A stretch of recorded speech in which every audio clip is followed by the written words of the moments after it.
I know that we haven't agreed on every issue thus far. Gaining bipartisan support has been a challenge for the new president. The American Recovery and Reinvestment Act is now law. Almost no Republicans supported the recent stimulus bill, and none stood to cheer its passage. But the president is holding out hope. See, I know we can get some consensus in here.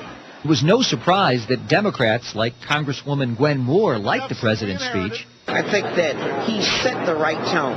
And even Republicans like Congressman Paul Ryan found some common ground with the president. There were some reasons for hope in this speech. There were some policies, ideas that I liked. There are also some policy ideas I'm very concerned about in this speech. But can President Obama build support from both sides for the major tasks that lie ahead? It's going to have to be done with bipartisan support, or it's not going to be accepted enough to have any permanence to it. Concordia University professor Jim Berkey is somewhat of an expert on bipartisanship. As a Republican candidate, he waged a joint campaign with a Democrat, Jeff Walz, in an unsuccessful attempt to unseat Republican Congressman Jim Sensenbrenner.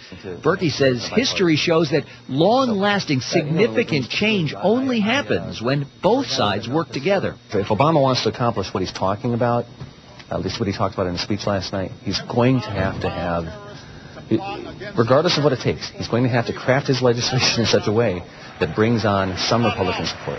Without bipartisanship, Berkey says there won't be enough public support to sustain any initiatives. But will the president be able to accomplish that?